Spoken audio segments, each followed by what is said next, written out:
guys, welcome to my first official video for 2024.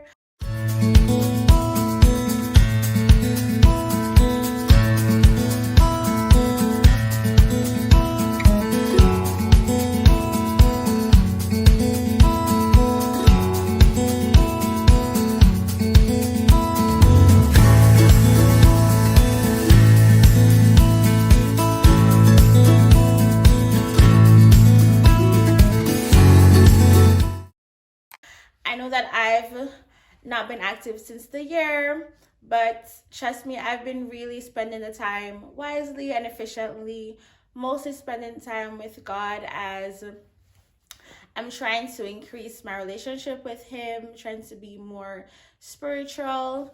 But anyways, I want to wish you all a happy new year. I hope that that is the same case for most people. I hope that you're spending the year wisely. And the year has been moving really, really fast. Like, can you believe we're in the middle of February already? So yeah, this is just a reminder to you that time waits on no man and that you should spend your time wisely. And I hope that you're being productive and not procrastinating, not being too lazy. We can be a little bit lazy at times, but I hope you're not being too lazy where it's taken away from achieving your goals and maximizing your full potential. So in this video, I will be giving you a little story time. Woo! Okay, so I'll be sharing a very interesting story. This happened when I just moved here in Canada. This is about my first scam encounter. For anyone who's moved to Canada, I'm sure 100.1% that you will encounter this and that you have been encountering this if you've already moved here. So scam calls is something very, very popular in Canada. Not only the calls, but they're very creative in scamming here via cell phone. So it might also be a text message. It might also be a pop-up ad, like lots of different ways that they do this. But my very first scam encounter was a scam call, and I'll be sharing with you how naive I was, but also how cautious and nervous I was in the situation, because I suspected something, but at the same time it was my very first experience having something like this. So it was very interesting, so stay tuned. Okay, so this was about my third month into Canada. This was back in 2021. So I remember specifically I was in my room on my bed. At the time I was still at the college, living in the college dorms, and I was fresh into Canada, so I was still dealing with culture shock. I was dealing with, just emotional challenge of leaving my parents back home, of coming here on my own at a tender age. I was a little over being an adult, sorry. And, I was still going through the motions of transitioning to an international country, right? So I received this call, and it was from an Ontario number, I remember. It was an area code I was not used to whatsoever. And so I answered the call, and then it was this guy on the phone, and he went on to tell me that there was some charges on my SIN number, and if I don't, I think I had to tell them my SIN number. If I don't tell them my SIN number now for them to clear the charges and help me, then I can go to court and I can face possible, imprisonment or charges or whatever. And I mean, like, to be honest, I'm going to be very honest with you, as silly as how this sounds and insensible as how the whole scenario sounded, I was a bit naive, and at first I was scared at the thought that, oh my God, there are charges on my SIN number. Did I do something wrong? Because it's like, I'm new to Canada, so I'm not really, I wasn't really adapted. I didn't adapt to the system enough to know, right from wrong, to know if I was doing the right things, if I had made a mistake with the government, or if I did something illegal, right? So I was a bit scared, and I was like, oh my God, did I do something wrong? Did I mistakenly use my SIN number? And to be honest, that was the first emotional reaction I had.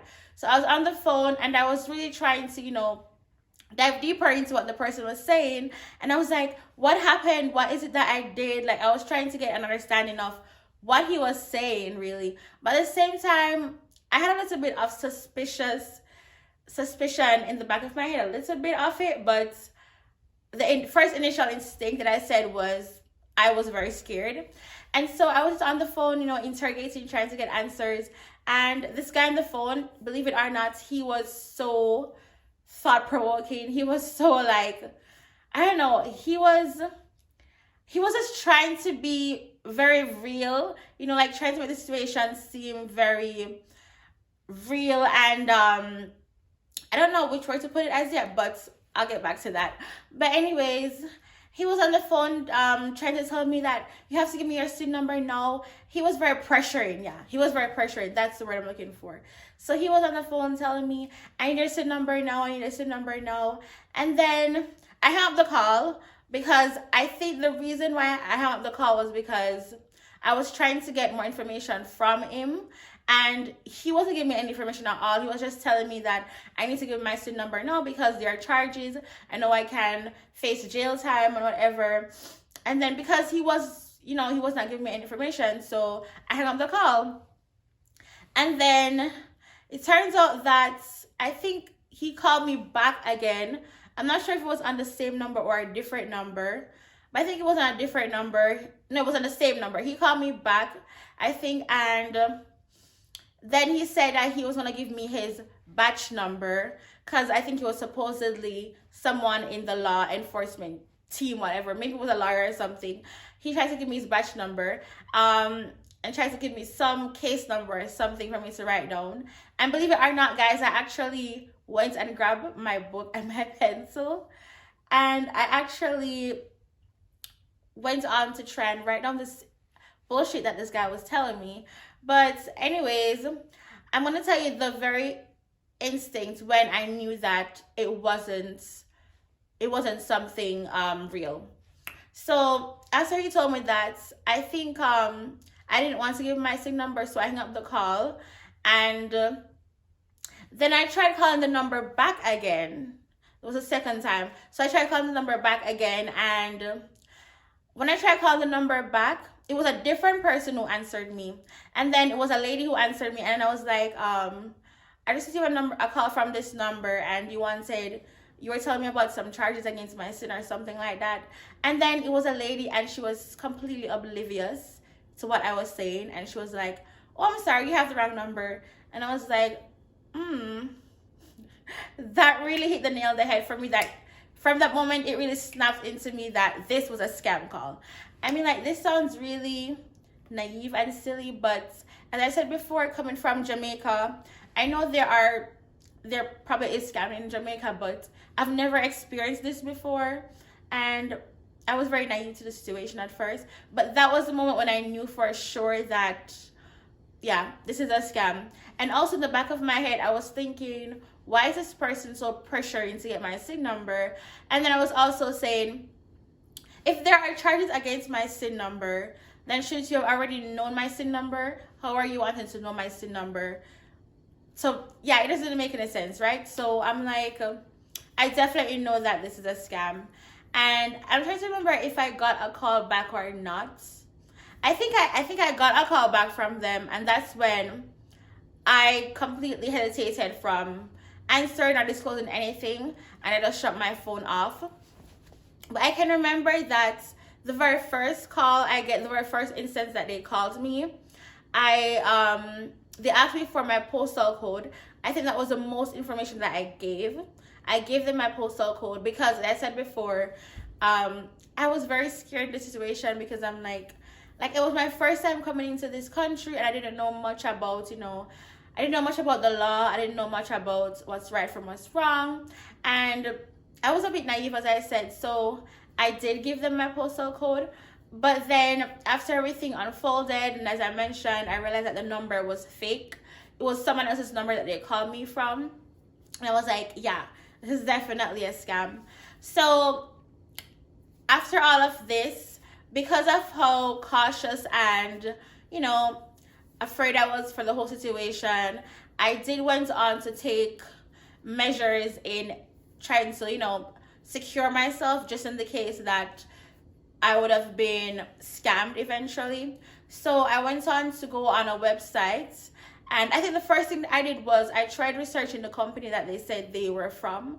They said they were from some Canadian legal law something, I'm not sure, but you know, I think that the company they gave me was something that would seem real and, you know, important.